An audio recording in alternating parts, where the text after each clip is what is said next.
If you've been following this series, welcome back. This is part 3 of my Chinese EV tariff series. Part 1, what the tariffs are and why the EU imposed them. Part 2, did the tariffs slow Chinese brands down? Not really. They bounced back in 4 months. Today, part 3, what happened to the European car brands, the ones the tariffs were supposed to protect. If you missed parts 1 and 2, go click on my profile and watch them first. It will make this one make a lot more sense. Now, let's go get into it. If you were the EU and you built a 45% tariff wall to protect your car industry and it didn't fully work, what would you do next?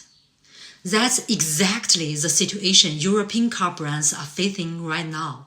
And the story is more complicated than most people think. Because here is the thing, the tariffs weren't just fighting Chinese competition. European car brands were already struggling before Chinese EVs even became a serious threat. Let me give you some real numbers.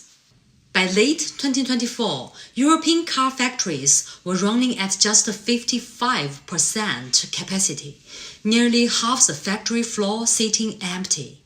According to TipRanks, Volkswagen shut down parts of its German EV production in October 2024, the same month the tariffs came in. Stellantis is paused operations at 6 plants across Europe. 6 plants. And it gets worse. Volkswagen, Renault, and Stellantis are facing potential carbon emission fine of up to 7.7 billion euro combined if they don't hit EU green targets. That's not Chinese competition doing that. That's their own regulatory pressure. So when people say, the tariffs will protect European brands, I always think, protect them from what exactly?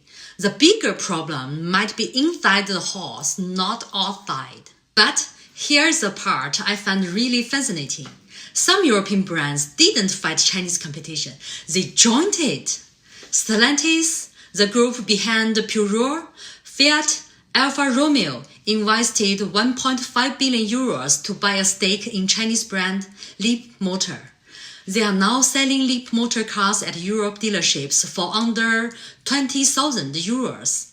The Stellantis CEO said it himself, and I love this line. Whether I like it or not, they are grabbing share. That's a businessman being honest.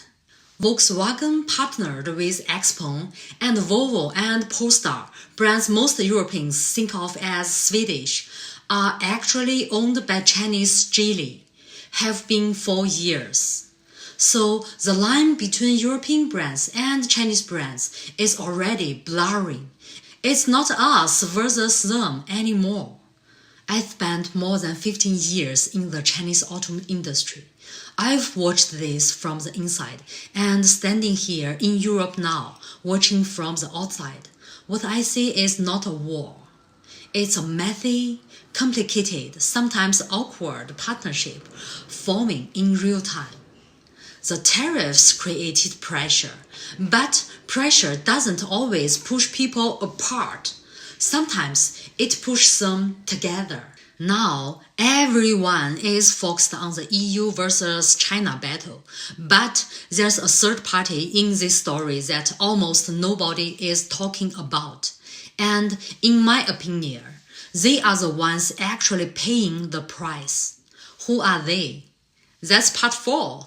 Go click on my profile and find out.